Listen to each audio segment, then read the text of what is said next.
Para Famers, dimanapun Anda berada, jumpa kembali di Fam Station. Inilah sebuah kanal perbincangan yang didedikasikan oleh Fakultas Ekonomi dan Manajemen, FEM, Institut Pertanian Bogor, IPB University, untuk membahas segala hal yang terkait dengan kebangsaan, sosial kemasyarakatan, dan perekonomian di Indonesia. Saya Hardi Hermawan, host Fam Station. Famers, jangan lupa dukung kami terus dengan memberikan subscribe, dengan memberikan like, komentar, dan membagikan, men-share semua tayangan yang kami sajikan di Fam Station. Ini kali kita akan membahas tentang sebuah isu yang sangat mengemuka terutama di Kota Bogor. Salah satu ikon Kota Bogor yang dikenal oleh seluruh dunia, Kebun Raya Bogor, saat ini sedang menjadi perhatian. Ada sebuah perusahaan yang kemudian berencana menjadikan Kebun Raya Bogor sebagai kawasan wisata di malam hari. Dengan konsep yang mereka tawarkan penuh dengan lampu sehingga katanya orang akan bisa menikmati suasana Kebun Raya Bogor yang memang sudah sangat indah sejak pagi, siang, dan sore sudah sangat indah, juga bisa dinikmati pada malam hari. Kelihatannya ini rencana yang sangat luar biasa baik, tapi kemudian ada hal-hal yang perlu diperhatikan. Kebun Raya Bogor bukan tempat wisata biasa. Di sana juga merupakan habitat sejumlah spesies dan bahkan merupakan sebuah cagar alam. Pembangunan Kebun Raya Bogor untuk diarahkan pada wisata di malam hari dengan lampu-lampu yang cukup banyak, dengan energi listrik yang cukup banyak, dikhawatirkan bisa mengganggu habitat spesies yang ada di sana. Apalagi para pengelolanya sendiri menyebutnya itu sebagai glow, akan membuat Kebun Raya Bogor itu penuh dengan suasana yang gemerlap dan hangat di malam hari. Gemerlap. Ada kata gemerlap di sana mengingatkan saya pada dunia gemerlap. Jadi bisakah nanti kita dugem di Kebun Raya Bogor? Kita akan bahas persoalan ini bersama dengan 3 orang narasumber yang sangat mumpuni. Yang pertama saya punya Profesor Dedi Darnaidi, Kepala Kebun Raya Bogor periode tahun 1997 hingga 2003. Apa kabar, Prof. Dedi? Alhamdulillah, baik-baik saja. Terima kasih, Pak Hardi. Terima kasih. Jadi sudah hampir 20 tahun ya Prof. Dedi meninggalkan Kebun Raya Bogor, tapi kenangan dan rasa cintanya tetap tertinggal sepertinya di sana. Alhamdulillah.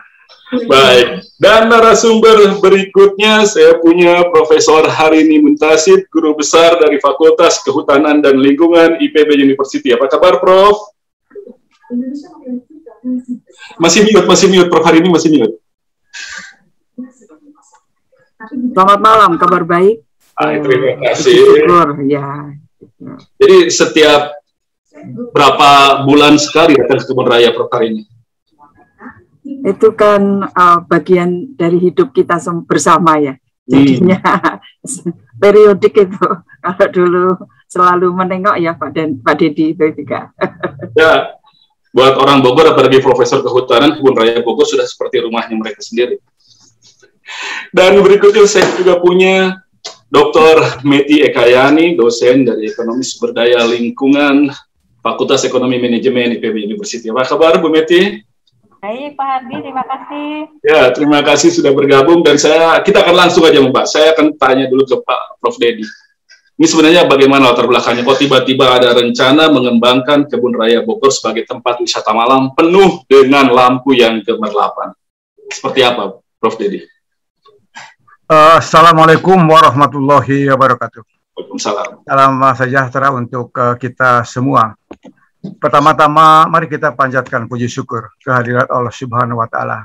Hari ini kita diberi kesempatan bersilaturahmi, bertatap muka dengan wajah-wajah yang dulu tidak pernah asing, tapi setelah 20 tahun berpisah, rasanya banyak yang aneh, walaupun tetap cantik, tetap ceria.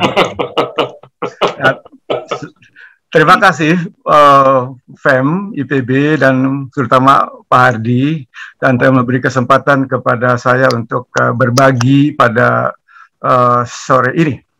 Izinkan saya berbicara atas nama 5 mantan kepala kebun raya yang 40 tahun lalu mulai memimpin, dan sampai sekarang ada 2 mantan kepala kebun raya yang masih aktif, jadi semuanya 7 sebetulnya.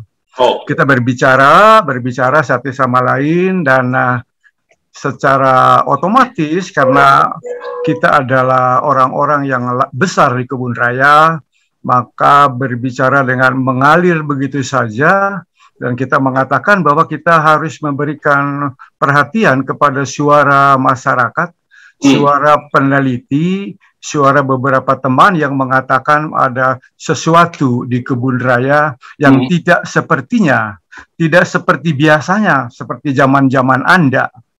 Jadi itulah yang membuat kami tertarik, dan karena kami adalah mantan pejabat struktural, dan kami adalah PNS, dan kami biasa terstruktur.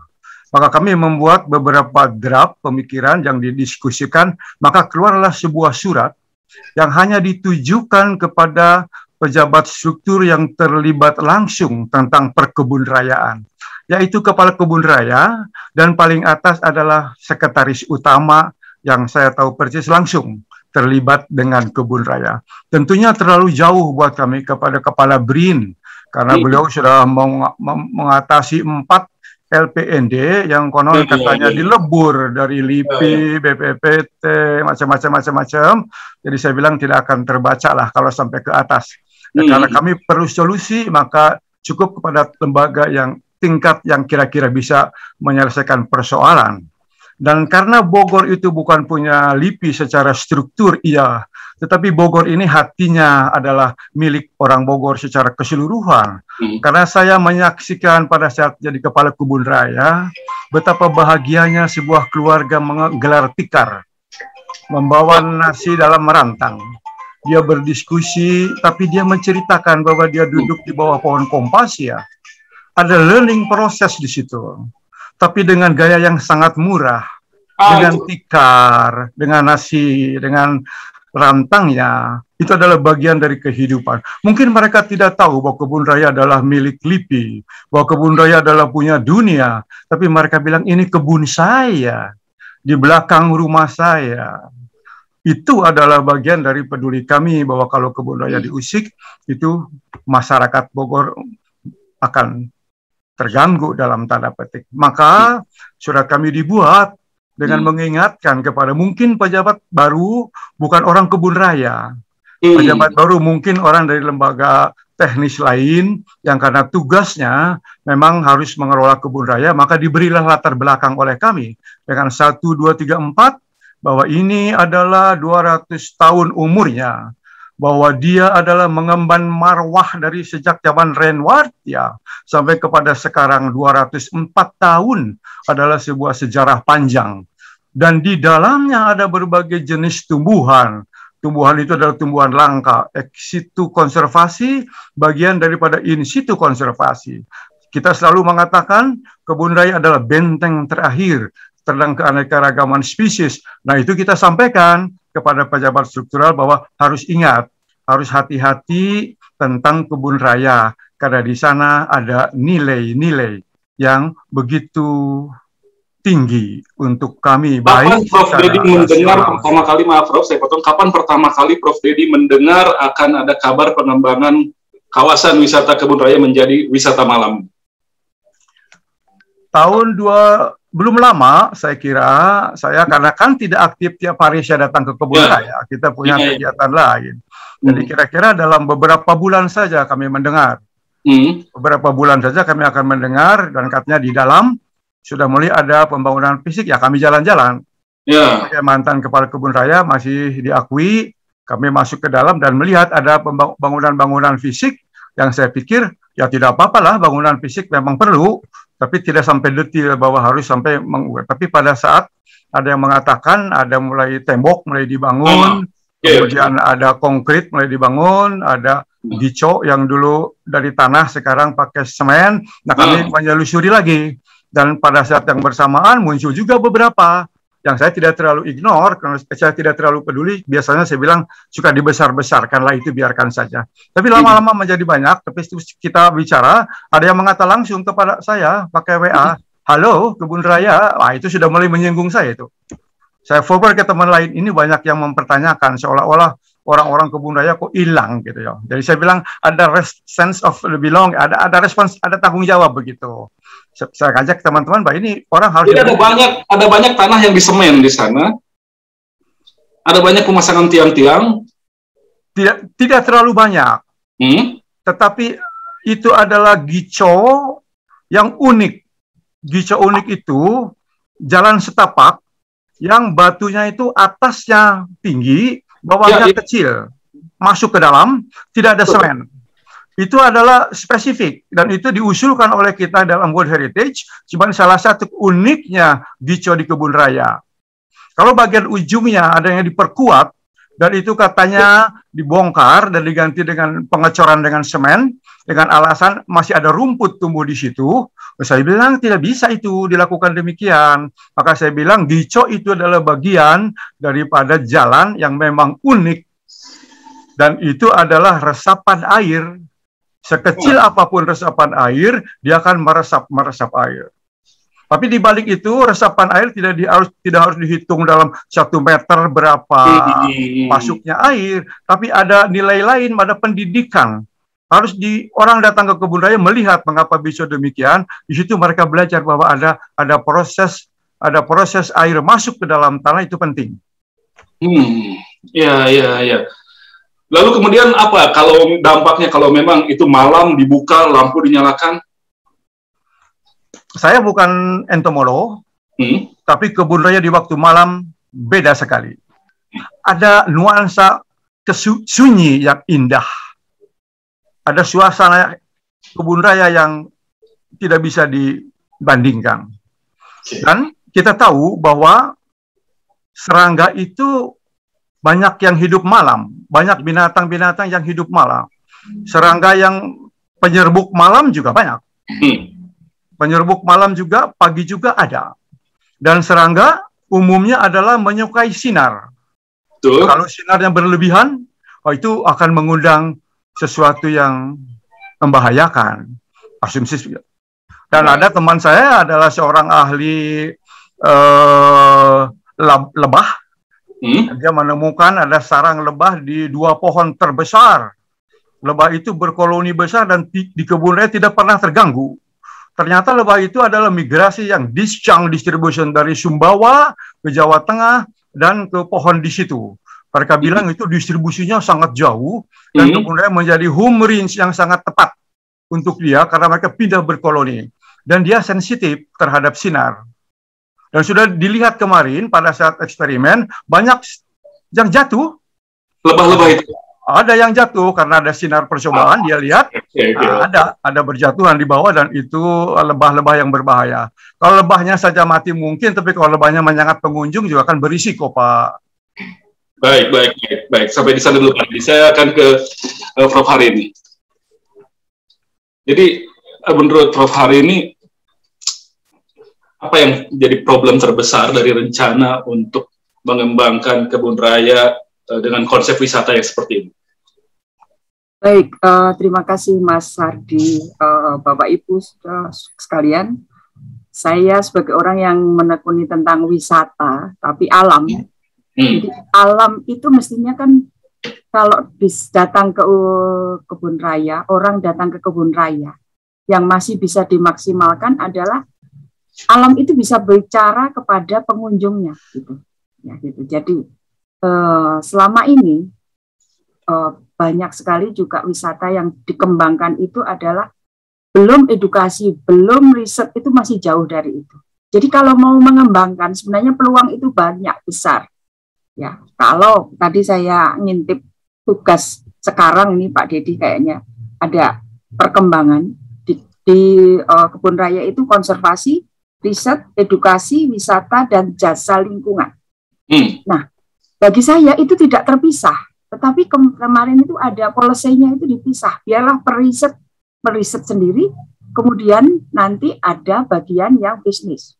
Nah, padahal konteks bisnis suatu Kebun Raya adalah mestinya justru hasil riset itu sendiri juga dikembangkan. Untuk bisa bicara kepada siapapun yang berkunjung ke situ. Edukasi itu dasarnya. Misalnya saja datang ke Kebun Raya, orang lihat banir, mungkin banir itu apa sih gitu ya, akar yang menyembul ke atas yang luar biasa keren itu ya. Sebagai orang kehutanan saya bisa cerita kayak gitu, Tapi itu kan orang nggak banyak yang tahu kayak gitu. Ya ini. Tapi sisi lain juga ada. Waktu itu kita kan begitu bangganya dengan apa namanya teratai yang begitu besarnya. Sisi lain juga sawit di Indonesia itu semua induknya adalah berasal dari kebun raya. Enggak Pak Dedi. Nah ini contoh aja. Ada edukasi dalam konteks sejarah. Ada edukasi dalam konteks knowledge, tapi juga ada edukasi nanti dalam konteks inovasi. Nah ini mestinya hasil dari riset itu kan mesti ada inovasi. Nah ini misalnya bisa dikembangkan terus di situ. Jadi konteks riset di sini bukan riset sendirian. Konteksnya ini edukasi itu bisa berkembang luar biasa sekali itu. Karena apa? Terus terang aja Indonesia itu dikaruniai Tuhan luar biasa, apalagi Jawa Barat ini. Surga dunia sebenarnya. Iya. Nah, itu dibuat ketika Tuhan tersenyum. Iya. Begitu ke Parahyangan, Tuhan tersenyum itu. Sehingga luar biasa indahnya. Tapi kadang orang kalau dimanja itu lupa bahwa rumahku itu begitu kayanya.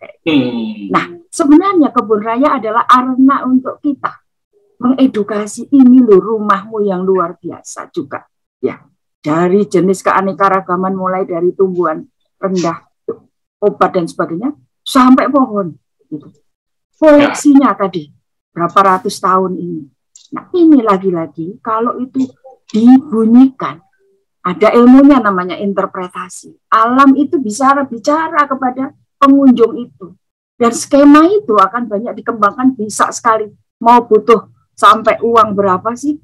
Asal skema program-programnya itu dikembangkan sekali. Orang mau edukasi, yang mau sekedar tahu dulu, atau memang saya mau belajar tentang satu kelompok jenis.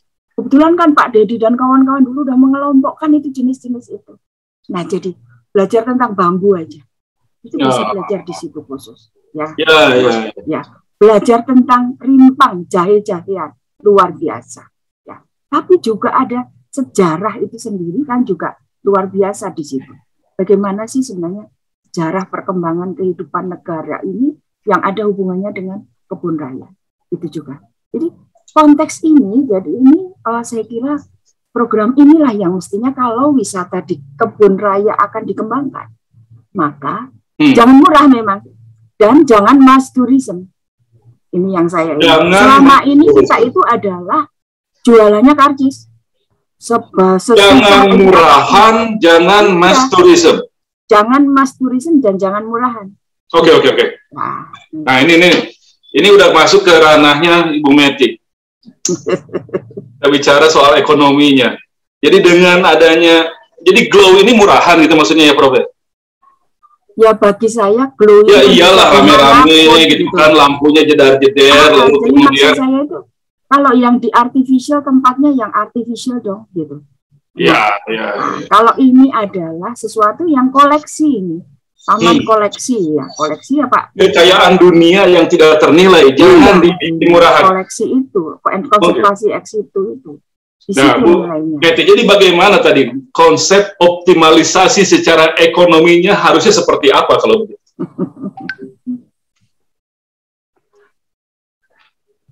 Saya ya, Mas Adi. Ya silakan Bu Meti. Ya. Oke, baik terima kasih Mas Adi. Jadi saya tadi menyambung dengan Prof Dedi dan Prof Harini. Sepakat sekali tadi ya terkait ini juga sudah banyak di chatroom ya bahwa Kebun Raya Bogor itu dia itu adalah ex situ konservasi ex situ artinya adalah tempat untuk mengonservasi spesies di luar habitatnya gitu Pak Hadi. Ya. Jadi kita koleksi dari mana-mana kita kumpulkan di situ. Kalau nanti di alamnya rusak, kalau di alam kan kita agak sulit juga ya mengkonservasinya. Kita masih punya lah cadangannya, begitu intinya. Nah, kemudian kalau tadi Pak Hardi dengan dugem, kemudian Prof Dedi dengan marwah, jadi kita bisa bilang marwah versus dugem ya. Gitu. Nah, ini kurang lebih juga bisa sama dengan biasanya dalam pengelolaan sumber daya alam dan lingkungan itu ada trade-off antara ekologi versus ekonomi.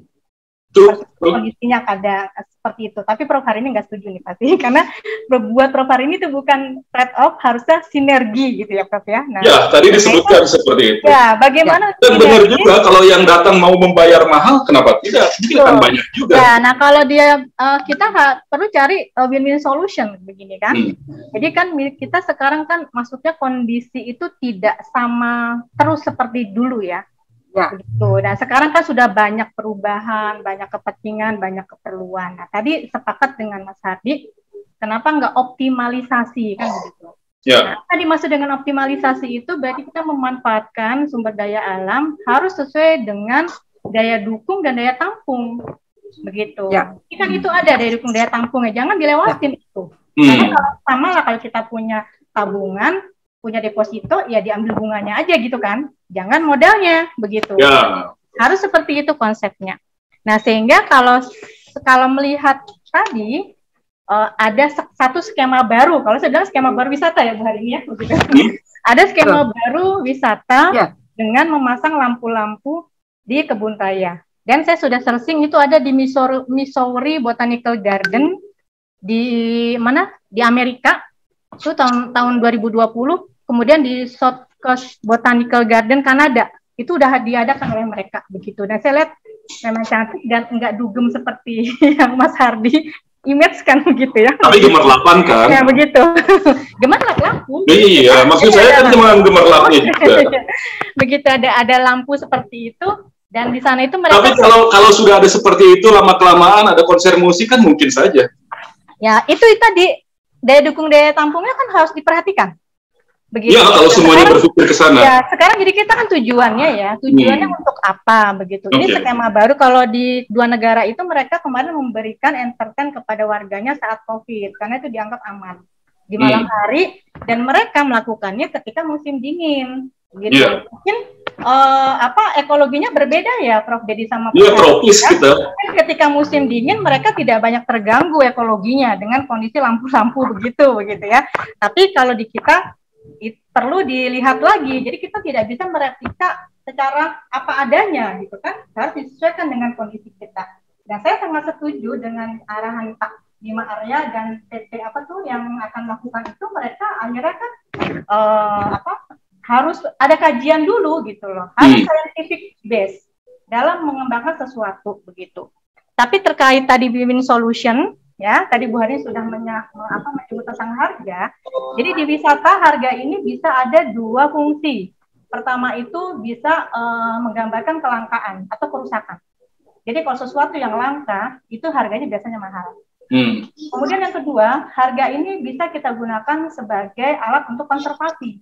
Ya. Semakin fragile sumber daya alam itu harus dikasih premium price, semakin mahal kalau di wisata ya begitu. Sehingga nanti hanya orang-orang yang memang mau mengorbankan uangnya datang ke sana dan dia akan menghargai itu apa yang dijadikan objek wisata tersebut seperti itu.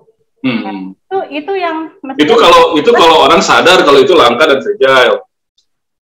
Nah masalahnya kan semua orang nggak sadar kalau kebun raya itu langka, nggak ada yang sebanyak itu di tempat lain. Nah, makanya atau jadi dari fragile juga dari kena lampu aja bisa berantakan. Konsepnya itu mau seperti apa? Oke, sip. Kalau misalkan itu konsepnya tadi dia mengutamakan daya dukung daya tampung begitu ya, jadi scientific base tidak bisa ditawar hal itu. Ya, kemudian nanti bisa dipetakan daerah-daerah mana yang aman untuk aktivitas tersebut. Jadi bisa ada segmentasi kan di situ. Ya, jadi daerah-daerah yang aman saja gitu yang dilakukan, tidak harus seluruhnya misalkan gitu ya. Dan kalau saya punya pemikiran liar, jangan-jangan konsep ini justru bisa memunculkan nama pentingnya Botanical Garden, Kebun Raya Bogor, yang selama ini dianggap biasa aja tempat olahraga keliling, tempat duduk makan bersama, buang sampah. Ya sama mojok lah di sana kalau dulu. Gitu ya. Nah, bisa padahal fungsi jasa lingkungan kebudayaan sangat besar. Berapa serat karbonnya? Berapa jasa karbonnya? Ada yang bayar sekarang? Nggak ada. Tidak ada. Fungsi water catchment-nya, adakah yang bayar? Nggak ada. Begitu. Nah, kalau misalkan tadi konsepnya bisa menggaungkan, ini loh fungsi pentingnya kebun raya. Nah, justru kebun raya itu dulu berfungsi sebagai buffer zone sekitarnya ya, memberikan iklim mikro. Sekarang dia tuh terancam dengan pembangunan yang masif di sekelilingnya. Banyak gedung-gedung yang membuat air dari dalam tanah, bisa aja kebun raya kekurangan air loh, gara-gara airnya disedot oleh hotel-hotel atau oleh bangunan-bangunan dari sekitarnya. Nah, saatnya sekarang kita mengingatkan orang di sekelilingnya, kebun raya ini penting loh, jadi harus diselamatkan. Nah, harus kita dibuat jasa lingkungan dibangun, diberi dan kalau ada pihak ketiga swasta katakanlah mengajukan penawaran kerjasama ekonomi, harusnya semacam apa tahapan-tahapan atau protokol yang harus dijalani untuk menjamin kebun rayanya sendiri tetap terselamatkan. Jadi pertama kali yang perlu dilihat itu adalah tadi ketika membuat sebuah skema apapun itu, sederhana apapun itu baiknya berdasar scientific base. Jadi perlu dikaji dulu, ya, seperti apa dampaknya. Nah, kalau kita bicara sustainability berarti kan 3 aspek, tidak hanya ekonomi saja, tapi juga sosial, juga ekologi atau lingkungan. Dan yang perlu dipegang tadi daya dukung, daya tampung, begitu, ya. Dan yang kami pelajari, carrying capacity itu fleksibel, tidak statis. Bisa dirubah dengan adanya teknologi atau dengan adanya manajemen. Manajemen kawasan, pengelolaan. Nah, itu bisa membantu carrying capacity. Jadi hal itu tidak bisa ditawar gitu. Jadi dan sepertinya yang seperti yang tadi itu belum dilakukan ketika muncul siaran pers bahwa ini akan dijadikan sebagai tempat wisata malam dengan lampu-lampu gemerlapnya itu. Saya kurang tahu seperti itu karena tidak terlibat di situ, nanti salah bicara ya Mas Hardi begitu. Tetapi kalau saya mengikuti tadi yang disampaikan Prof. Dedi, begitu banyak yang diabaikan begitu ya Prof ya, dengan pengembangan kebun raya ke sekarang ini begitu, dan kemudian dengan Pak Bima Arya dan pengelola kemudian berhenti untuk mengadakan kajian gitu ya, bahkan diharapkan nanti saintis dari IPB ikut terlibat proses ini untuk melakukan kajian dampaknya begitu, itu seperti apa. Artinya ya mungkin itu belum dilakukan. Iya iyalah, kalau sampai dilakukan dan hasilnya semacam itu kan kita nggak tahu ilmuwan semacam apa yang bisa menghasilkan rekomendasinya seperti itu. Iya, nah jadi artinya teknologi kan bisa juga mungkin apakah ada sejenis lampu, kalau sejenis lampu mungkin yang tidak mengganggu begitu ya, seperti itu. Kalau memang itu dirasa memang penting untuk dilanjutkan atau dibuat gitu. Artinya kalau saya pribadi kita perlu mengkaji dulu, melihat dari 3 aspek. Tapi apakah perlu sampai harus malam hari dibuka untuk kebun raya? Kan poinnya situ. Kalau misalnya di Missouri atau di Kanada ya mereka alamnya memang sebatas itu aja yang punyanya. Kalau nggak di sana ya mereka bisa, apalagi di musim dingin ya bisa kecelakaan gitu kalau masuk ke alam terbuka. Kalau di kita kan nggak juga gitu loh, masih banyak. Ya kalau ya mungkin itu tadi untuk menarik ya. Jadi kan gimana ya? Tadi menyangkut ke Prof hari ini kita perlu ada pendidikan lingkungan, edukasi kepada anak-anak sekarang atau generasi Z, generasi milenial, generasi sekarang ini kan berbeda ya. Konsepnya, lifestyle-nya begitu. Nah, tahu apakah memang itu pertimbangannya begitu ya dalam memberikan edukasi begitu. Kalau terkait perpustakaan juga sekarang mana ada yang mau pergi ke perpustakaan baca buku gitu. Yang ada perpustakaan itu digital, bisa dibuka dari manapun. Karena sekarang orang WFA, belajar dari rumah, kerja dari rumah. Akses informasi data itu ya harus digital, bisa dibuka dari mana saja. Jadi harus ada penyesuaian ya, mengikuti sekarang, tetapi tadi jangan kebablasan. Jadi daya dukung, daya tampung itu harus diutamakan dan harus ada risetnya dulu. Saya ke Prof. Dedi deh kalau gitu. Pertanyaan saya sama. Seberapa dibolehkan batas toleransinya kalau memang kebun raya ini dibuka malam hari? Saya sebelum langsung kepada menjawab pertanyaan Pak Hadi, saya ingin melengkapi yang disampaikan Ibu Meti tadi, bahwa dalam petisi itu hampir 15.000 orang merespon tentang jangan bikin kegiatan malam di kebun raya. Itu artinya apa? Artinya dengan marwah kebun raya yang sekarang kita bangun selama 200 tahun, sudah tercipta bahwa kebun raya adalah sesuatu yang bukan tempat rekreasi. Tidak perlu bikin malam-malam ada kegiatan. Itu loh. Saya garis bawahi dulu. Kebun raya bukan tempat rekreasi. Untuk apa? Ada rekreasi, ya itulah nilai rekreasinya kan wisata alam. Ya, oke. Aja rekreasinya juga harus environmentally friendly dong. Iya. Ngerti, ini kebun raya dengan 15.000 orang merespon dalam sangat cepat. Artinya publik sudah paham bahwa kebun raya bukan tempat rekreasi. Kebun raya bukan tempat wisata. Itu yang saya jaga. Di dalam kebun raya Anda bisa lihat tidak ada promosi apapun. Orang datang pengen bikin ATM, kita bilang tunggu, tidak, tahan dulu. Kami tidak terlalu macam-macam. Boleh lihat kebun raya, bebas daripada promosi. Itu adalah proses panjang membangun marwah dan orang tahu bahwa kebun raya berbeda. Ya. Pak Hardi, mut. Suaranya Pak Hardi, mut. Pak Hardi masih di mute, Pak Hardi. Pak Hardi. Maaf, kepencet. Jadi kalau ada perusahaan swasta masuk ke kebun raya dengan proposal semacam ini adalah presiden baru. Boleh ikut menjawab itu juga. Mestinya kan persepsi itu, ya. Persepsi terutama pengambil keputusan tentang kebun raya. Saya kira yang saya nyambungkan dengan Pak Dedi dan Mbak Meti tadi. Jadi melihat kebun raya itu apa? Aset. Tapi konteks aset itu apa? Aset dalam konteks sebenarnya saat ini sampai sekarang yang tadi disebut Pak Dedi marwah itu adalah suatu koleksi tumbuhan yang luar biasa. Ini. Jadi mestinya kalaupun ada kegiatan yang terkait dengan kalaupun tourism ataupun wisata itu mestinya ya semua terkait dengan objek utama. Objek utama itu karena apa? Kalau persepsi kita sama-sama lihat gajah, kalau lihatnya hanya dari ekornya itu kan juga kecil aja gitu. Padahal kalau kita lihat kebun raya itu utuh gitu tadi, ya nilai itu yang luar biasa. Seperti apa sih itu tadi? Gitu. Jadi sebagai taman koleksi yang tidak ada duanya. Nah ini sisi lain, makanya tadi saya bahwa kita itu nggak kebiasaan untuk niru. Ya. Kalau kita itu melihat negara lain bisa udah kayak gitu kok, glowing kayak gitu.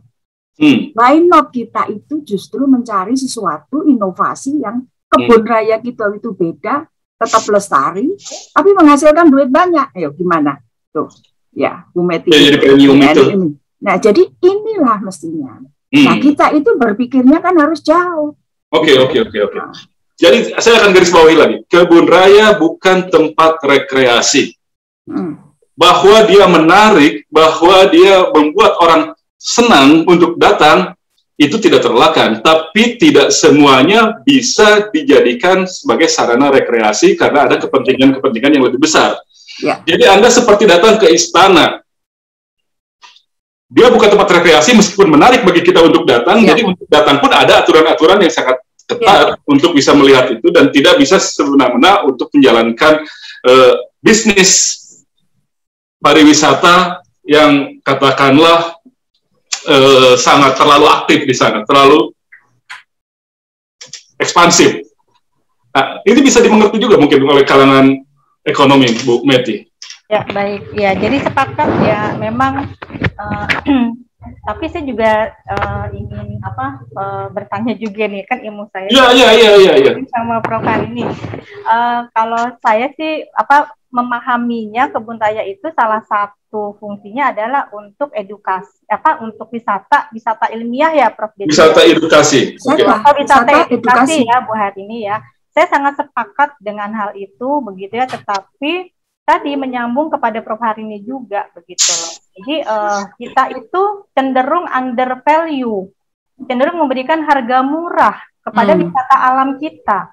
Begitu. Ketika kita memberikan, dan kita mendorongnya mass tourism. Jadi harga murah, kalau harga murah, orang yang mampu banyak masuk semua. Dan kemudian apakah kita bisa menjaga di dalamnya? Kemudian mobil pun juga bisa masuk kalau mau keliling bayar 30.000, kan begitu manajemennya. Ya, kalau setahu saya pergi di Taman Nasional di Amerika sana, di kita di sini cuma berapa Bu Harni Taman Nasional 25.000, di sana 75 US ya Bu Harni. Iya. Kita nggak bisa pakai kendaraan kita pakai kendaraan dari setting mereka disewakan begitu. Nah nanti masyarakat itu dapat manfaatnya dari servis-servis wisatawan tersebut begitu. Kemudian kalau di beberapa tempat yang saya lihat tadi segmentasi kawasan gitu ya. Jadi mereka itu seperti di Korea itu adalah tadi World Heritage ya. Saya kunjungi satu tuh. Jadi mereka mengorbankan sedikit bagiannya ya itu untuk wisata. Dia bikin satu tempat wisata yang sampai orang tua pun bisa naik ke puncak gunung. Tapi yang selebihnya, yang 90% 9 itu aman. Karena orang hanya fokus ke situ. Beda dengan kita, Pak Hardi. Kalau kita mau naik gunung, di mana tuh Gunung Salak, gitu ya, misalkan, atau Gunung Pangrango, itu bisa masuk dari berbagai tempat. Banyak puncaknya, begitu. Dengan tadi tidak boleh membangun apapun, misalkan seperti itu ya. Nah itu tadi itu surrender value juga. Nah saya tidak tahu Prof Dedi mungkin bisa nanti membenarkan kalau saya salah. Saya pernah bertanya Prof gitu, kenapa tidak ada segmentasi harga ketika hari Minggu kan orang banyak ya. Jadi penelitian mahasiswa saya Pak Hadi sama Prof Dedi dan Prof Harni, Kebun Raya itu kalau kita bagi jumlah kunjungannya dengan hari dia buka Senin sampai Minggu, overcarrying capacity sangat sedikit. Tapi ketika kita hitung hanya di hari-hari yang libur, itu sudah 5 kali lipat overcarrying capacity-nya. Begitu. Nah, sehingga kami berpikir kenapa nggak ada segmentasi harga seperti di rumah dan sebagainya. Ketika hari libur, harganya lebih mahal daripada ketika hari biasa, begitu. Jadi memang harus dilakukan penataan yang lebih komprehensif sendiri tentang konsep kebun raya ini. Harusnya peristiwa ini dijadikan momentum untuk benar-benar membenahi kebun raya sesuai fungsinya. Dia sebagai wisata edukasi bagaimana konsepnya, lalu sebagai cagar alam disebutnya di sana oleh Pak Prof Dedi. Prof Dedi ditulis di situ. Jadi aspek konservasi, penelitian, edukasi, wisata, dan jasa lingkungan. Tetapi itu kalau saya bilang itu bukan sendiri-sendiri. Jadi itu ada relation. Misalnya tadi yang disebut Jaslink. Ini bisa menjadi arena untuk belajar tentang ngitung karbon. Ya. Belajar ngitung karbon kalau kita ini contoh aja. Bagaimana kemudian ngitung udara bersih, gitu. Misalnya ini Jaslink. Tapi juga wisata dalam konteks ini, wisatanya adalah edukasi dan penelitian. Baik. Dan jadi nyambung itu loh. Jadi jangan kemudian kayak dipisah-pisah itu. Fungsi 5 itu tuh bukan kayak fungsi yang part gitu loh. Ya, saya kira silakan Prof Dedi. Saya kira dari 5 tugas dan fungsi itu, yang 3 itu embedded. Penelitian, konservasi, penelitian dan pendidikan. Itu mungkin wajib sifatnya. Wisata alam dan pendidikan ilmiah ini boleh dilakukan oleh 3. Yang 3 pertama itu adalah kesepakatan kebun raya global, Global Strategy for Plant Conservation di bawah BGCI, Botanical Garden Conservation International, dan International Association of Botanical Garden. Dua-duanya sepakat bahwa 3 itu embedded. Tidak bisa dipisahkan, wajib dilakukan. Yang 2-nya boleh dilakukan, boleh tidak. Kalau karena ini adalah lembaga pemerintah, LIPI kebun raya di bawah lembaga pemerintah, maka harus dikedepankan responsibility-nya, bukan rekreasi to create funding-nya, harusnya. Jadi harusnya ini adalah risetnya. Jadi pada saat LIPI digeser menjadi BRIN, di mana menjadi badan asetnya kemudian beralih ke BRIN dan menjadi badan riset dan inovasi, maka riset dan inovasi saya mengharap menjadi mengemuka. Harusnya menjadi lebih tinggi daripada sebelumnya, karena riset and innovation menjadi tugas utamanya BRIN. Ya, Nah, kalau itu dipikir, maka kita sebagai orang yang pernah di situ mengatakan, Alhamdulillah, nama pusat konservasi tumbuhan yang saya gagas, dari Ekselon 3 menjadi Ekselon 2, sekarang tetap dipertahankan menjadi pusat riset konservasi. Itu sebuah strategis untuk mengembangkan kebun raya sebagai riset. Apa hasilnya riset? Itu kebun raya ribuan spesies tumbuhan sudah disimpan di situ. Kalau kita nyontek Costa Rica saja, Costa Rica itu dia kontrak dengan bisnis perusahaan farmasi besar. Semua tumbuhan yang ada di dalam sebuah taman nasional park di screening. Satu pohon itu bisa bunganya, buahnya, akarnya, bijinya, daunnya, kandungan kimianya berbeda. Kita bisa bayangkan kalau kebun raya sudah berinovasi, mengundang bisnis yang memang profesional, meng-screening semua biodiversity yang ada di kebun raya, dan melakukan betul-betul mengkaji apa potensi di dalamnya, itu adalah green business. Green business bukan barang baru. Itu yang namanya Kurtulstelsel, zaman Belanda. Kurtulstelsel itu mereintroduksi berbagai jenis tumbuhan dari kina, kopi, kelapa sawit, macam-macam. Tujuannya untuk apa? Untuk komersial. Untuk Kurtulstelsel itu adalah bisnis. Kebun raya dipakai sudah ratusan tahun yang lalu. Betul, it's okay. Tapi bisnis macam apa? Nah, oke. Berarti sampai di situ, Prof. Bisnis macam apa? Betul. Ini adalah green business. Oke, baik. Scientific business. Environmentally friendly. Itu yang membuat kami merasa masih banyak jalan, Pak. Masih banyak jalan sebelum pakai glow yang silau-silau menjadi dugem segala macam. Iya, betul. Baik, saya akan bacakan dulu beberapa komentar dari famers yang mengikuti perbincangan ini di Zoom. Dari BlackBerry, anonim ya. Menurut saya judul webinar ini sangat provokatif. Istilah dugem berkonotasi negatif. Nggak pakai konotasi ya. Ini bukan webinar pula, ini talk show. Ini sebuah pentas perbincangan. Oke. Semoga LIPI dapat mendengar masukan-masukan dari para ahli dan pemerhati demi kebaikan bersama. Itu dari Cerita AF3. Dari Wibowo Mangunwardoyo, dari UI hadir. Semoga ada jalan keluar terbaik. Salam. Baik, terima kasih. Dari Pak Willy, terima kasih. Ibu Tine Kemandang, Pak Dedi, apa kabar? Baik. Erwin Widodo, 216 an smooth ya, spesies representing all the subfamily. Oke, ada 216 spesies semut di sana, representasi dari berbagai subfamily ada di sana. Ya sayang ya semut-semut itu. Jadi ingat kisah Nabi Sulaiman kalau semut-semut. Oke, baik. Kemudian cerita, semangat, Prof. Dedi, jangan mundur. Oke. Dari Fem Station, waduh ini penuh ya, 100 partisipan, nggak bisa nambah lagi. Dari Pak Hairul Saleh, maju terus Prof. Dedi, mempertahankan marwah Kebun Raya Bogor. Dari kembali BlackBerry, mengingatkan soal Perpres nomor 93 tahun 2011, Kebun Raya adalah kawasan konservasi. Baik, begini aja. Ini ada Pak Rumah Kahuripan, selamat malam, Sampurasun. Perkenalkan Dr. Dewi Jukardi dari Rumah Kahuripan, Komunitas Pelestari Budaya. Oke, dukungan, terima kasih. Rumah Kahuripan, Dr. Dewi Jukardi. Teguh Hartono, apa dasar hukumnya kok tiba-tiba ada pihak ketiga swasta mengelola manfaat dari KRB? Saya cek di peraturan Kepala LIPI tidak ada aturan yang mengatur kerjasama wisata. Oke. Ini juga Perpres pasti disebut-sebut lagi. Baik, lalu ada lagi Bu Lis Indah. Oke, Lis Indah, saya panggil, atau BlackBerry saya panggil. Bukakan silakan kamera Anda dan mikrofon Anda, silakan bicara aja. Panjang kalau saya bacakan. Tolong produser Lis Indah atau BlackBerry. Saya nggak bisa temukan. Silakan dibukakan, saya bukakan untuk Lis Indah atau BlackBerry. Jadi menyatakan mungkin akan ada masukan yang bisa disampaikan. Saya bukakan. Kameranya silakan dibuka. Mohon maaf, kamera saya tidak bisa dibuka, Pak. Oke, baik. Silakan. Sudah Ibu Lis dari BRIN. Iya, saya sebetulnya anggota BRIN ya, saya ASN yang sekarang tadinya di LIPI sekarang jadi BRIN.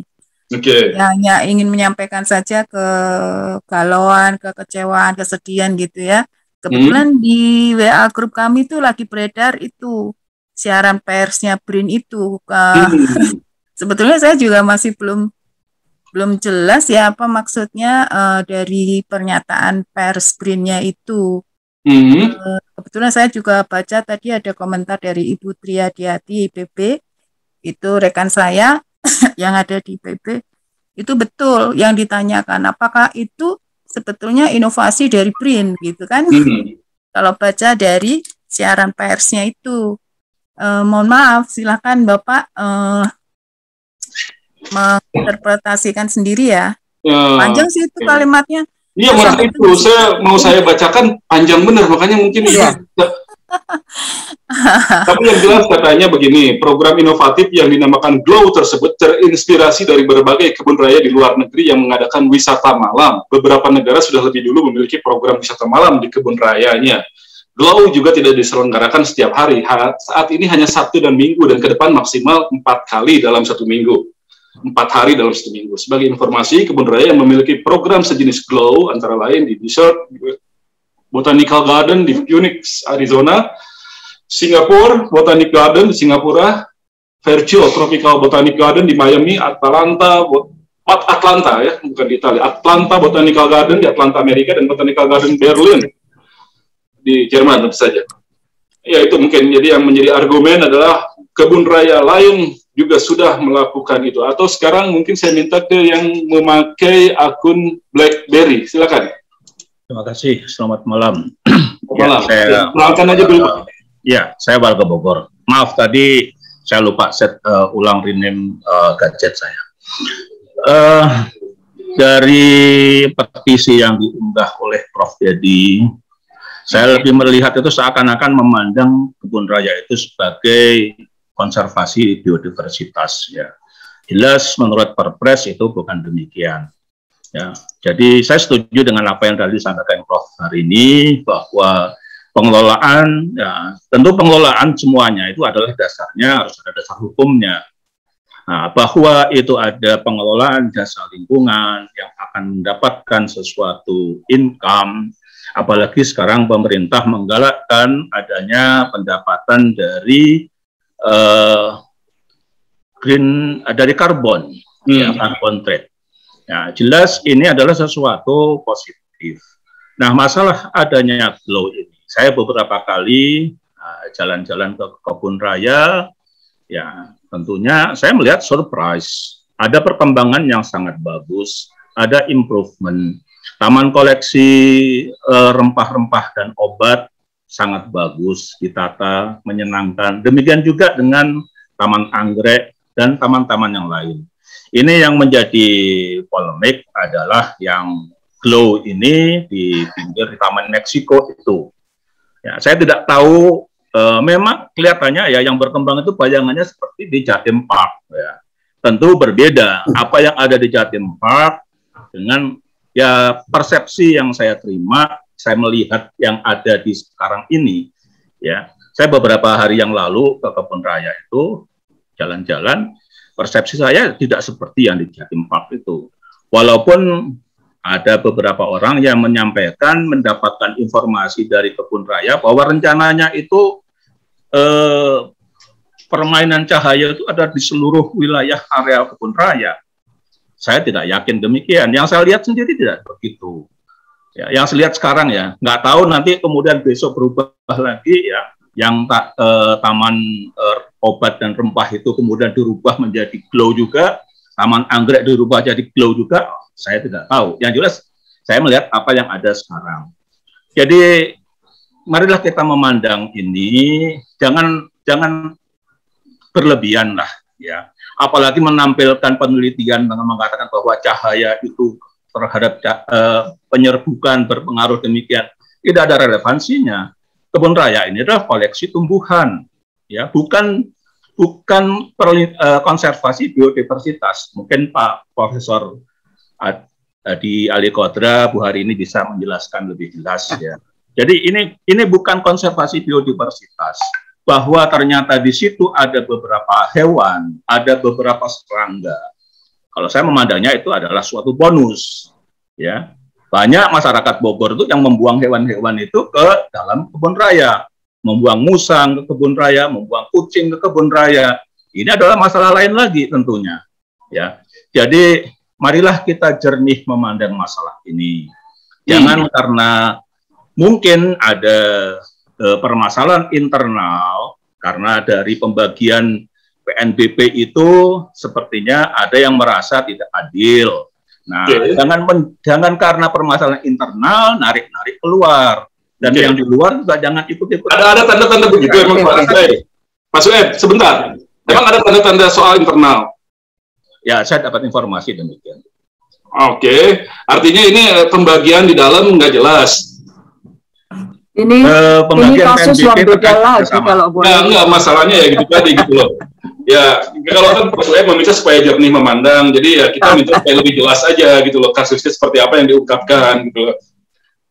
Jadi ketika disebutkan, disinyalir ada ini persoalan internal dan lain sebagainya, kan saya tanya dulu, karena kan Pak Dedi, Prof. Dedi kan udah nggak di situ juga gitu, masih urusan internal. Boleh nggak Pak? Boleh nggak saya bicara? Siapa ini? Saya Didit Gaung Pak, dari Yayasan Konservasi Alam dan Pembangunan Berkelanjutan. Oke, 1,5 menit ya, tolong. Oke. Saya ingin meminta pertanggungjawaban pengelola kebun raya pada infrastruktur penunjang, underpass, parkir Botani Garden, kemudian gedung Bogor Plaza. Gedung Bogor Plaza itu peruntukannya untuk parkir kebun raya, makanya kita agak aneh ngelihat output di Robinson dan Ramayana. Satu itu. Gedung Bogor Plaza itu sebenarnya peruntukannya pada saat dibangun itu ada parkir kebun raya. Satu itu. Yang kedua, bantuan dari Inggris untuk rumah anggrek dan underpass yang dibuat sama pintu di Jalan Pajajaran depan IPB itu dibuat oleh Ibu Megawati berdasarkan permintaan dari kebun raya juga pengelolanya waktu itu. Saya ikut. Kemudian Botani Garden pun penunjang kebun raya kalau pengen tahu. Dan semua pura-pura tidak tahu. Apalagi saya lihat kalangan IPB khususnya yang namanya Dewan Wali Amanah itu, waktu itu saya dengan mahasiswa Pak menentang pembongkaran untuk Botani Garden. Jadi infrastruktur penunjang aja mereka tidak kerjakan atau mereka manfaatkan, segitu uang sudah banyak keluar. Apa karena uang orang asing? Jadi nggak ada APBN-nya. Saya minta itu jadi perhatian dulu baru ngomong. Baik.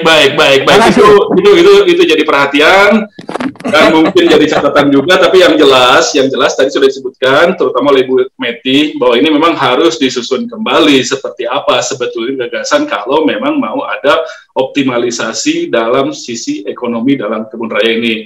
Seperti apa konsep wisata yang akan dijalankannya dan lain sebagainya. Tapi saya kembali ke Prof. Dedi, bisa menjawab? Saya ingin meluruskan penjelasan tentang parkir kebun raya dan pintu gerbang yang ke bawah tunnel itu. Itu bukan permintaan kebun raya. Saya jadi kepala kebun raya saat itu. Kebun raya itu sudah tercipta dengan 3 pintu masuk. 3 pintu masuk kebun raya itu sangat spesifik. Kalau kita lihat pintu masuk gerbang yang pertama dari Pasar Bogor, begitu masuk, kita lihat jalan lurus, jalan Kanari, dan terlihat istana. Begitu masuk, megah. Megah, lihat jalan besar, ada istana. Itu pintu gerbang pertama masuk dari Pasar Bogor. Oke. Kita masuk ke pintu gerbang yang kedua dari kantor pos. Begitu masuk, sebelah kanan ada makam Belanda, sebelah kiri kantor, dan dari situ pun kelihatan istana. Ya. Jelas. Kemudian yang ketiga itu pintu di depan bank, di depan apa itu? Lokakari rumah sakit Lipo. Begitu masuk itu ada Astrid Avenue. Astrid Avenue itu sumbangan dari Belgia tentang jalan yang begitu lurus dan di sana terlihat Gunung Gede Pangrango. Begitu masuk gagah, megah. I feel at the Botanical Garden. Kalau begitu masuk, wow. Coba Anda lihat masuk ke pintu gerbang 4. Masuknya dari tempat yang tidak ada tempat parkir, jalannya terpaksa dibuatkan underpass, dan begitu masuk, itu rumpun bambu. Memang tidak dirancang untuk pintu gerbang masuk. Jadi agak dipaksakan untuk masuk dari situ, karena niatnya bagus. Untuk mendekatkan lapangan parkir yang sekarang jadi Terminal Damri, itu adalah lapangan parkir kebun raya. Jadi gagasan Ibu Mega sangat baik, Ibu Mega punya inisiatif bagus sekali untuk membuat lapangan parkir bus dari Jakarta di situ semua, dari situ jalan kaki, masuk ke terowongan, masuk ke pintu 4. Tapi saya mengatakan masuknya jangan dari situ, masuknya dari pintu yang 3 itu saja, pintu 3 di depan, sudah bagus. Jalan kaki sekian untuk pengunjung yang dari jauh saya kira nyaman. Tidak usah begitu nyebrang, begitu turun. Itu. Nah, karena saya tidak kooperatif, ya memang mereka tidak menyukai saya. Tidak apa-apa, tapi saya ya risiko seorang pemimpin kan harus ada yang dipertahankan. Dan sekarang saya lihat, ya saya cuma tidak teriak saja. Lihat tuh pintu gerbang keempat terbengkalai. Apa mesti dibongkar lagi? Nah, itu jadi ada marwah kebun raya yang seperti dijaga. Marwah kebun raya itu 3 pintu gerbang adalah marwahnya. Kalau mengerti begitu masuk ada sesuatu the value. Gunung Gede Pangrango gagah. Begitu masuk ada istana gagah. Kalau masuk itu rumpun bambu yang ke kiri kanan susah. Ya tidak ada marwah apa-apa. Nanti begitu masuk dia lampu. Wah, itu dia. Iya. Nah, sejauh ini perkembangannya seperti apa, Prof. Dedi? Dari setelah 15.000 Anda mendapat dukungan, lalu kemudian saya lihat sudah bicara dengan DPRD, wali kota sudah memberikan suara, tapi kan itu mereka bukan pengelolanya. Kami sebetulnya yang 5 orang ini ingin melalui jalur yang sangat baik, struktural. Ingin dapat jawaban dulu dari Sektama bagaimana. Kemudian kita diundang karena surat kami tidak ada provokasi, surat kami adalah memberikan saran dan masukan. Bahwa kami tidak mengatakan go tutup, tidak, tinjau kembali. Kan kami orang tua, Pak. Jadi tinjau kembali, tapi diterjemahkan oleh publik menjadi stop bro. Ya itu kan anak muda dengan yang semangat itu boleh-boleh saja. Tapi kami ingin mendapat jawaban dari 4 saran kami itu. Bahwa itu ditinjau kembali. Kami tidak menolak. Dan kami mengatakan dengan tegas bahwa kewenangan ada di tangan Anda, kekuasaan ada di tangan Anda, kebijakan ada di tangan Anda. Keputusan tanggung jawab Anda. Cuman kami orang tua titip bahwa itu kebun raya punya marwah. Nah, itu kebun raya untuk titipan anak cucu kita. Hanya itu. 200 tahun sudah sejarahnya? 200 tahun proses panjang untuk mempertahankan. Dibanding kebun raya lain di seluruh dunia mungkin termasuk yang Oh ya, sekarang itu mereka mengapresiasi itu karena kalau masuk Tropical Botanical Garden dengan pohon yang begitu tinggi, mereka nggak bisa nyaingi, Pak. Hanya kita yang punya. Jadi jangan kita mencontoh yang di Singapura itu yang baru dibikin. Ya, Singapura kan kebun raya seucil, Pak. Ya, masalahnya kan tidak bayar. Kalau masih tidak bayar, publik sudah masuk lah. Kalau pakai tidak bisa dibandingkan dengan Singapura Botanical Garden. Baik, saya singkat saja kalau gitu. Prof. Dedi, setuju dengan dibuka malam dan lampu? Tidak. Prof. Harini? Kembalikan fungsi kebun raya sebagai tadi fungsi 5 tadi, konservasi, penelitian, edukasi. Kalaupun wisata dan jasling balik lagi ke wisata dan jasa lingkungan itu semuanya semuanya menjadi satu. Semuanya saya tidak setuju.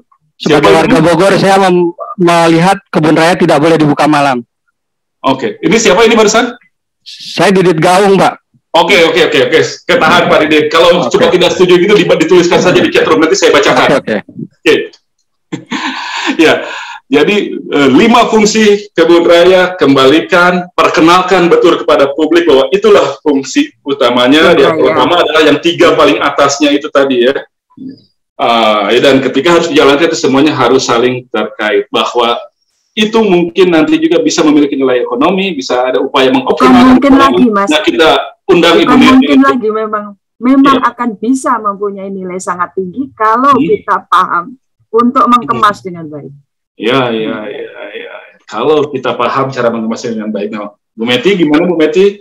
Baik, kalau saya pada dasarnya tadi Pak Hardi, jadi kita perlu mengoptimalkan yang kita punya begitu ya. Kalau memang tadi ternyata kan 3 fungsi utama itu yang perlu dikembangkan. Jadi kalau saya melihat secara umum wisata alam kita, kalau kebun raya juga bisa masuk ke wisata alam, kita tuh tidak pernah punya blueprint.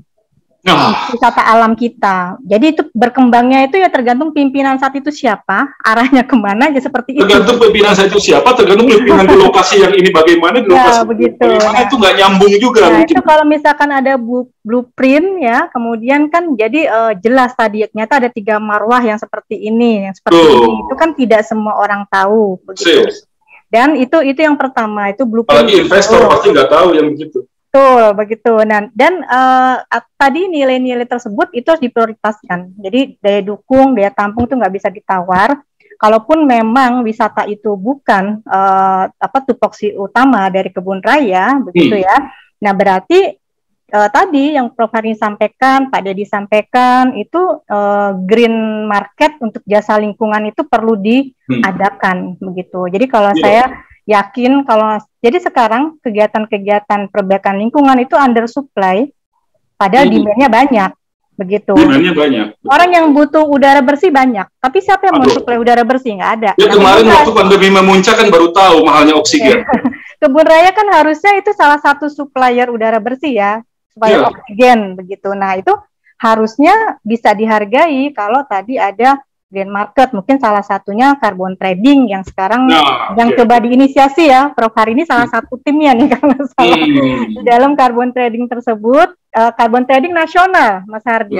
Karena kalau carbon trading internasional itu kita nggak dianggap sudah menurunkan emisi kita sesuai target emisi, karena dianggap sudah kita jual gitu. Tapi kalau kita diperdagangkan di dalam, kita jadi harus dijual carbon market. Di dalam negeri. Green market sebenarnya. Green market. Carbon market itu salah satunya. Begitu. Ya, seperti itu. Nah, itu dalam konsep tadi, payment for ecosystem services atau penjualan. Nah, itu baru inovasi. Baru terobosan. Konsepnya yang dipakai di situ. Jadi kalau boleh ya Prof. Hari ini harusnya pengembang sekitar kebun raya itu membayar ke kebun raya harusnya. Benar. Lingkungan yang dia punya gitu. Tinggal carbon offsetting ke kebun raya. Gitu. Tinggal hitung saja itu ada berapa hotel, ada berapa apa yang mereka harus memberikan ongkos dari udara bersih yang dihasilkan kebun raya. Iya begitu. Mungkin dari saya seperti itu, Prof. Hardi, terlepas dari tadi bisa tidaknya, perlu tidaknya skema wisata yang baru tadi ya dan itu kalaupun memang terpaksa gitu ya, sepertinya harus begitu, itu harus ada kajiannya, tidak bisa main buat begitu saja, apalagi tidak ada blueprintnya, jadi harus digali lagi semuanya. Jadi kan kalau tidak ada blueprint, akhirnya antara satu kebun raya dengan kebun raya lain di Indonesia disatukannya oleh kepentingan korporasi semua. Yang punya blueprint malah jadi korporasi. Prof. Hari ini mungkin begitu. Saya bukan korporasi saya. Jadi sebenarnya ada ininya masing-masing itu sebenarnya. Jadi tadi kaidahnya, tetapi kembali ke kaidah awal ya Pak Dedi dan Mbak ini itu. Jadi saya kira kita kembalikan kebun raya dalam konteks fungsi kebun raya itu tadi, bukan berarti wisata nggak boleh. Tetapi tadi wisata yang mempunyai nilai yang kita hargai akan tinggi. Tapi kalau mahal nanti saya susah juga masuk sana, Prof. Sebenarnya zaman dulu itu sudah pinter loh, malah. Karena ada hari-hari di mana mahal, hari biasa. Tapi ada Sabtu Minggu, itu sebenarnya malah murah. Jadi gitu. Dulu begitu, ya dulu begitu. Sehingga ada waktu di mana pohon atau semua tumbuhan itu bernafas dengan baik ya Pak Dedi kira-kira sehingga termasuk sampai injakan rumput yang disebut Bu Meti dengan daya dukung daya tampung itu hitungannya kan sekarang kemarin baru ngomong soal itu fungsi dari activity dibanding dengan bukan hanya luas tetapi resource yang ada di situ tuh. Nah, resource-nya itu kan variatif banget. Nah, ini jadi kalau itu modeling ya nanti bisa.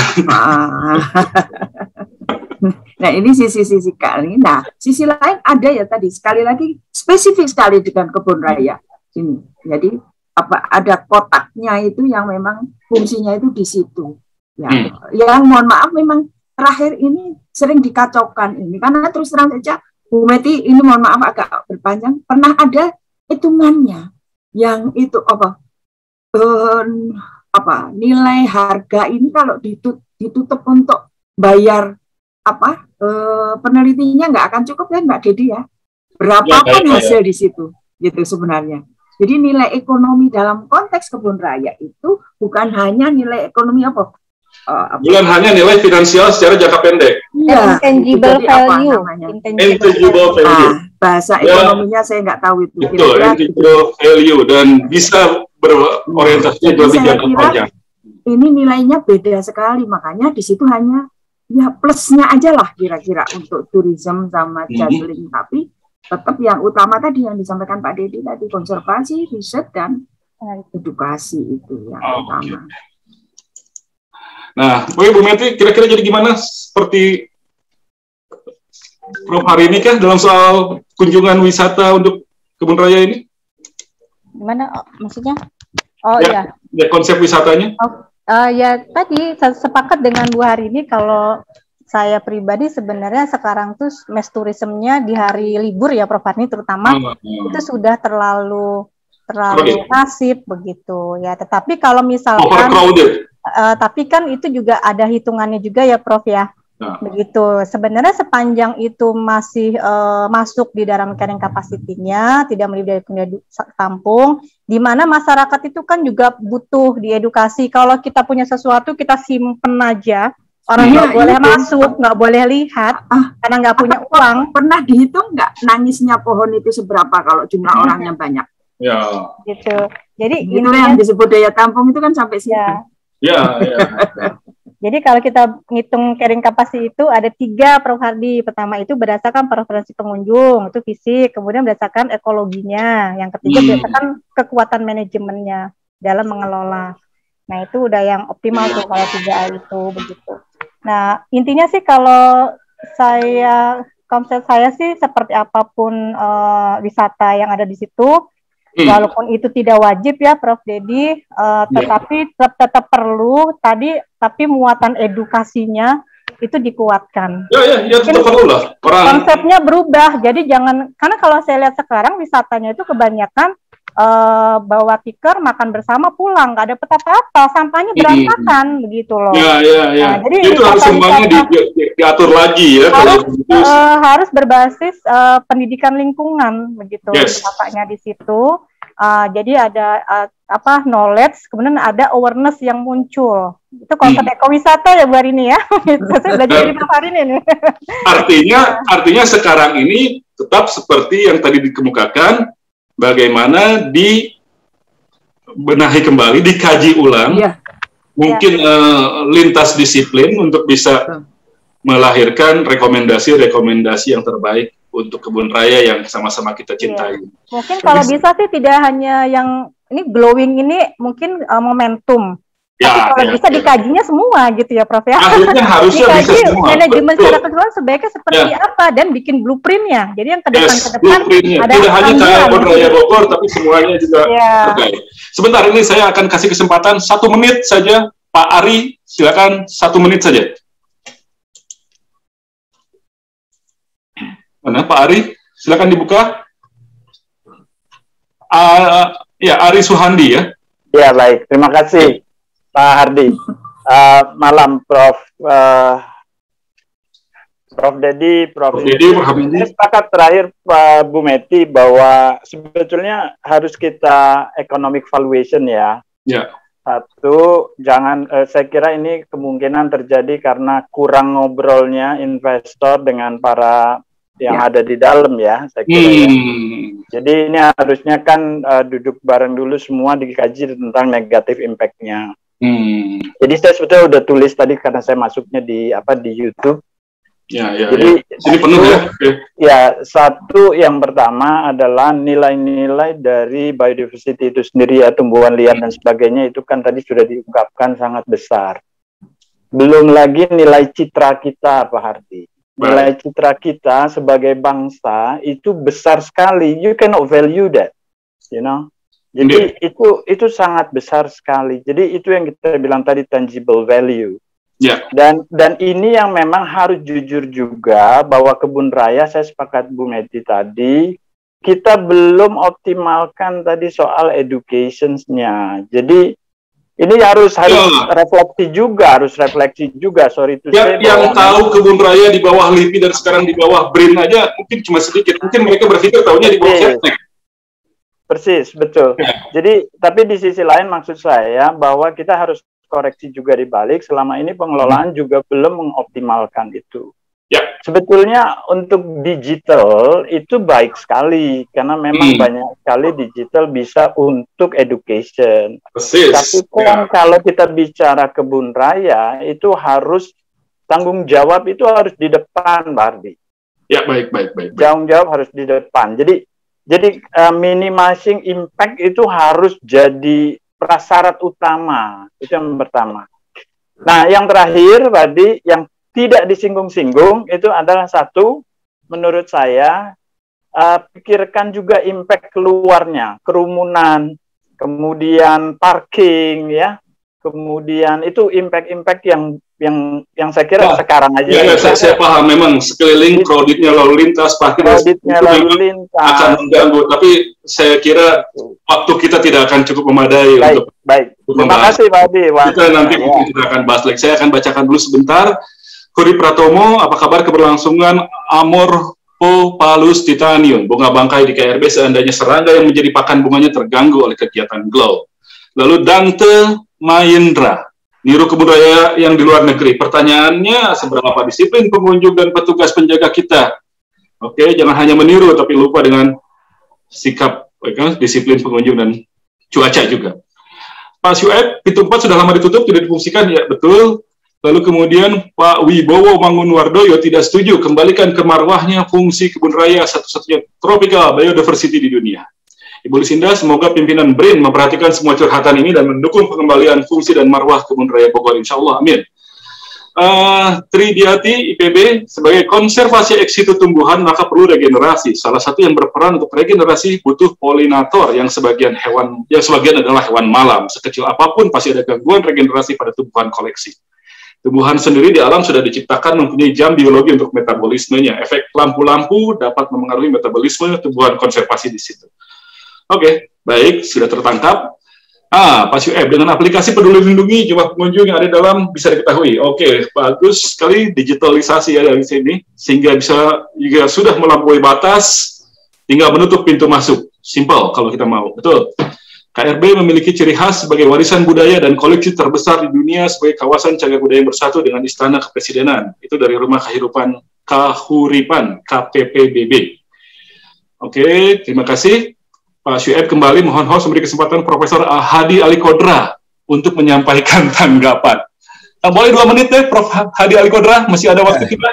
Prof. Hadi Alikodra. Ya, siap. Bismillahirrahmanirrahim. Assalamualaikum warahmatullahi wabarakatuh. Prof. Hardi, terima kasih. Saya Hardi, Pak. Ya, terima kasih. Saya melihat ini suatu dialog yang luar biasa ya. Antara kiri sama kanan, antara kelompok ekonomi sama kelompok ekologi. Tapi dicari jalan tengah ya. Jadi saya pikir kita harus baca semua yang disebutkan triple helix ya. The triple helix. Barangkali kita masuk soal perguruan tinggi fungsinya. Barangkali kita harus masuk soal para pemodal. Kita masuk dengan government-nya. Tiga aja, helix 3 aja. Sebagai satu spiral dinamik. Insya Allah ini akan bisa mengarah kepada, karena tadi ya Mas Ardi, bahwa kelihatannya ini masih rencana yang belum jelas kalau menurut saya. Jadi rencana yang belum jelas, yang belum dipahami semua oleh community tadi, sehingga investornya terburu-buru melempar ya. Jadi ini komunikasi yang belum jelas saja, sehingga kita jangan terburu-buru lah. Pak Hardi jangan terburu-buru, sehingga kita pelan-pelan. Tadi bagus sekali saran Ibu Meti, kita kembali kepada ada nggak blueprint? Ini kesempatan untuk menelaah dan memilah, saya kira bagus. Menelaah dan memilah dengan 3 triple helix, saya kira itu. Jadi ini mulailah kita belajar mendalam dengan pengalamannya seperti sekarang apa yang kita perbaiki. Cukup triple helix dulu ya, nggak usah pentahelix. Jangan dulu lah. triple dulu lah. Oke. Yang penting semuanya duduk bersama dulu. Apa yang harus dilakukan dan kemudian lakukan riset yang komprehensif. Ya. Bila perlu sampai blueprintnya dijadikan dibentuk. Saya mendukung Kang Deddy. Terima kasih Kang Deddy. Saya mendukung Prof hari ini. Saya mendukung. Tapi bagaimana ini dirumuskan? Ya. Terima kasih atas inisiatifnya. Terima kasih saya dikasih kesempatan. Assalamualaikum warahmatullahi wabarakatuh. Terima kasih Profesor Hadi Ali Khodra. Baik, kita sudah sampai di penghujung. 1 menit. Saya akan berikan kembali mulai dari Ibu Meti. Jadi sekarang sudah saatnya kita mengoptimalkan. Masih kurang naik aja volumenya. Oke, baik. Menurut saya sekarang kita saatnya bersinergi semua pihak sama-sama. nggak ada suaranya. Mengoptimalkan sumber daya. Nggak kedengaran, Mbak. Nggak kedengaran. Bu Meti agak-agak terganggu di mic. Ya, mic-nya mungkin. Sekarang kedengaran nggak? Itu lebih clear. Oke, baik. Jelas. Nah, itu clear. Baik. Jadi menurut saya sekarang kita memang tadi perlunya yang tadi trade off jadi sinergi ya Prof hari ini. Jadi bersinergi semua pihak untuk sama-sama mengoptimalkan sumber daya alam dan lingkungan yang kita punya. Dan memang sudah saatnya kita sekarang membangun green market di kita ini untuk mendorong dan memotivasi kegiatan-kegiatan ke arah perbaikan kualitas lingkungan seperti itu. Itu sih dari saya sangat itu apapun nanti skema dan apapun bentuk kegiatannya, tapi konsepnya ke situ dan juga berbasis sains, kemudian juga berbasis tadi daya dukung daya tampung tidak bisa di daya dukung dan diperhitungkan, manajemen risikonya juga diperhitungkan. Karena itu tadi ya, yang namanya demand pasti akan semakin besar, itu kalau kita nggak bisa mengatur bagaimana manajemen supply-nya, ini nanti berantakan. Terima kasih Dr. Meti Ekayani, dosen Departemen Ekonomi Sumber Daya Lingkungan FEM IPB University. Prof Harini Muntasib. Baik, terima kasih. Kebun raya, tadi saya sampaikan kembali kepada fungsi utama, tapi kalau mau dikembangkan, mohon kita semua itu kebetulan ada di sini, dekat gitu ya. Tadi sinergi itu sesungguhnya, dalam artian supaya akhirnya kalaupun ada satu perencanaan itu sudah banyak pemikiran yang bisa menjadikan rencana itu utuh gitu. Dalam artian bagaimana fungsi utama kebun rayanya tidak hilang, tetapi kalau mau mempunyai nilai-nilai lain yang meningkat, itu dilihat dengan utuh, ya, baik dari tadi konservasinya, penelitiannya, edukasinya, tetapi tidak melepaskan mau tambahan misalnya tourism atau bentuk-bentuk apapun, karena dalam perkembangannya saat ini kita tidak akan bisa lepas dari perkembangan dunia juga gitu. Oleh karena itu sinergi ini bukan kata-kata indah, tapi mestinya menjadi satu landasan di dalam pengambilan keputusan. Terima kasih. Baik, bernada permintaan supaya pertimbangan ekonominya juga jangan hanya yang jangka pendek, tapi lebih ke depan. Ya. Terima kasih Profesor Harini Muntasib, Guru Besar Fakultas Kehutanan dan Lingkungan di IPB University. Prof Dedi. Terima kasih. Pertama-tama saya mengucapkan terima kasih kepada FEM IPB yang telah memberi kesempatan. Yang kedua, terima kasih kepada masyarakat yang begitu luas dan memberi dukungan terhadap kebun raya yang sudah berusaha mempertahankan marwahnya. Kami menghimbau untuk mari kita sama-sama mempertahankan marwah kebun raya itu yang sudah menjadi bagian dari kehidupan kita. Dan pendidikan sudah kita pahami, bahwa proses panjang sudah kita lalui dan kita mengerti betul apa bedanya kebun raya dengan tempat yang lain. Mari kita sama-sama pertahankan ini, dan generasi yang akan datang harusnya bisa lebih baik dari kita. Kalau mereka bisa lebih paham dengan teknologi digitalnya, bahwa kebun raya adalah sesuatu yang bermarwah, bahwa biarin orang semakin penasaran, tentang kebun raya akan lebih mahal, tetapi mahalnya kebun raya bukan dihitung oleh dolar, bukan dihitung oleh rupiah, tapi ada the value. Pendidikan itu mahal. Kalau orang terdidik lebih banyak, karena kebun raya adalah oase, karena kebun raya adalah memancarkan aura yang hebat, maka tidak harus silau dengan keuntungan secara finansial. Ada nilai. Itu yang saya pikir kita sama-sama harus membangun itu terus-menerus dalam konteks yang lain. Kalau bisa, marwah kebun raya itu kita terapkan di tempat-tempat rekreasi lainnya. Tempat-tempat rekreasi lainnya menjadi punya napas seperti kebun raya. Jadi kalau dia masuk ke tempat rekreasi, walaupun di tempat rekreasi, dia bilang ada pohon juga di sini. Mari kita hormati pohon itu, seperti sebagaimana kita masuk ke kebun raya. Betapa indahnya kalau semua orang Indonesia memahami bahwa tempat rekreasi pun punya value. Ya. Saya kira hanya itu. Saya peneliti, tetapi lama dididik dan saya lama jadi dosen di IPB juga. Jadi seperti pendidik juga lama-lama. Saya kira itu saja Pak Hadi. Saya sekali lagi di umur yang menjelang akhir ini, dalam hati semangat masih muda Pak Hadi. saya masih tetap harus ada kebun raya itu rumah kita Pak, rumah kita semua Pak. Mari kita tahankan bersama-sama. Saya kira itu sederhana saja kemauan orang tua. Saya ingin menyampaikan sesuatu. Pada saat saya berhenti di kebun raya, itu Jakarta Post sengaja menginterview saya. Apa harapan Pak Didi di masa yang akan datang? Saya hanya mengatakan, kalau orang gelar tikar di kebun raya, saya harap dia tidak menceritakan problem rumah tangganya. Dia tidak menceritakan gosip tentang tetangganya. Jangan lagi berbicara arisannya. Dia harusnya nerangin ke anaknya, nak, kamu duduk di bawah pohon kompas ya excelsa. Nak, kebun raya ini menyimpan 3.000 jenis tumbuhan langka. Nak, pohon yang di situ itu adalah bunga bangkai, tapi dia sedang dalam bentuk daunnya. Nak, itulah yang saya mimpikan dari masyarakat yang datang dengan biaya yang murah, tapi to educate people generation to generation.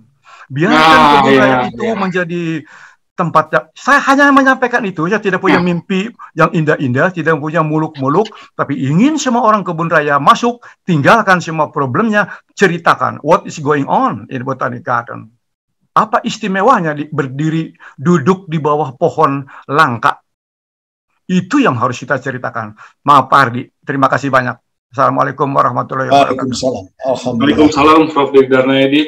Terima kasih. Juga pada Famer semua, saya mohon maaf tidak sempat bacakan Ibu Weni Cokrosuryo, Ibu Pak Jul Fadli, masukannya, terima kasih.